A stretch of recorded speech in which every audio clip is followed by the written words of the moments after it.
Hello everyone. In this video I am doing the solution that proves that under root 3 is an irrational number. So how we are to start this question? We know that under root 3 is in fact an irrational number, but still we are to prove it. So what we will do? We will assume that under root 3 is a rational number. हम assume करेंगे, right? तो क्या लिखेंगे line? let us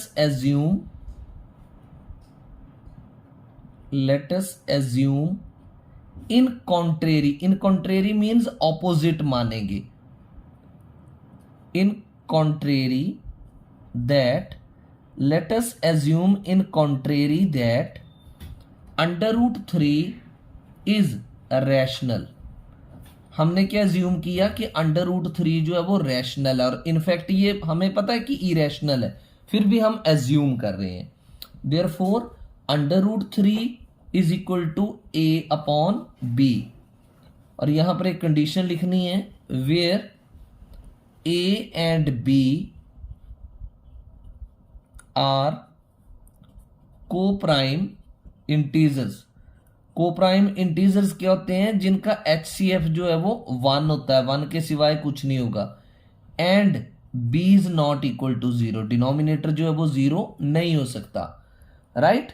तो क्या करना है, आपने दोनों तरफ स्क्वेयरिंग करनी है. Squaring on both sides, squaring on both sides. So under root 3 whole square, it will be equal to a upon b whole square. तो अंडर रूट 3 का स्क्वायर क्या बनेगा? 3, and that will be equal to a square upon b square. अब आप cross multiplication करोगे तो 3b square will be equal to a square. अब 3b square equal to a square का मतलब है कि 3 is a factor of a square. 3 is a factor of a square. अगर 3 a square का फैक्टर है तो 3 जो है वो a का भी फैक्टर होगा. therefore 3 is a factor of a. इसको कर देंगे इक्वेशन नंबर 1. अब आपने जैसे अंडर रूट 2 वाले क्वेश्चन में किया था, यहां a को किससे रिप्लेस करना है? 3c से. सो पुट, जहां अंडर रूट 2 वाला क्वेश्चन था वहां आपने a को 2c से रिप्लेस किया था. तो put a is equal to 3c where c is some integer. c क्या है? कोई इंटीजर है. So therefore 3b square, this 3b square will remain as it is, और a के प्लेस के ऊपर आपने क्या पुट कर देना? 3c. तो 3b square will be equal to 3c का whole square. So 3b square it will be equal to 3 3 are 9 c square. अब आपने दोनों तरफ 3 से डिवाइड कर देना है, तो b स्क्वायर किसके बराबर आ जाएगा? 3c स्क्वायर के साथ. आप यहां ब्रैकेट में लिख सकते हैं, ना भी लिखें तो कोई जरूरत नहीं है. Dividing both sides by 3, dividing both sides by 3. तो b square equal to 3c square का मतलब कि 3 is a factor of b square. 3 जो है वो किसका फैक्टर होगा? b स्क्वायर का. अगर 3b स्क्वायर का फैक्टर है तो 3 is a factor of b also. तो 3 जो है वो किसका फैक्टर होगा? b का भी फैक्टर होगा. इसको दे दो नंबर 2. अब 1 और 2 से आप क्या कंक्लूड करते हो? From 1 and 2. 1 एंड 2 से आप ये कंक्लूड करोगे कि 3 is a factor of a and b both.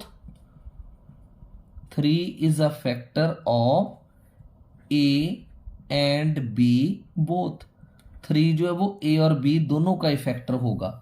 लेकिन जो हमने एजम्पशन की थी उसमें तो ये बोला था कि a और b को प्राइम इंटीजर है, यानी ए और बी दो ऐसे नंबर हैं जिनका HCF 1 के अलावा कुछ हो ही नहीं सकता, लेकिन यहां क्या आ गया, यहां तो 3 जो है वो दोनों का फैक्टर आ गया।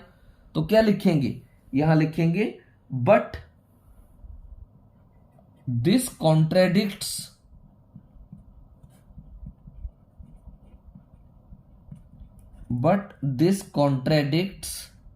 to our assumption,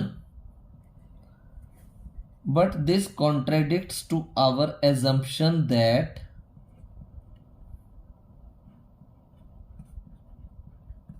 under root 3 is a rational number। ये हमारी उस एजम्पशन को कॉन्ट्रेडिक्ट करता है जिसमें हमने ये अज्यूम किया था कि अंडर रूट 3 एक रैशनल नंबर है। यानी ये हमारी उस एजम्पशन को कॉन्ट्रेडिक्ट करता है जिसके अंडर हमने बोला था कि under root 3 is equal to a upon b है, और जहां पर ए और बी को प्राइम इंटीजर्स हैं और क्यू नॉट इक्वल टू 0 है। अगर ये कॉन्ट्रेडिक्ट करता है so our assumption is wrong, so our assumption is wrong। अगर assumption हमारी wrong है तो इसका मतलब क्या हुआ कि अंडर रूट 3 irrational number है, therefore under root 3 is an irrational number। So this was the solution of this question। Hope you have understood it well। Thank you।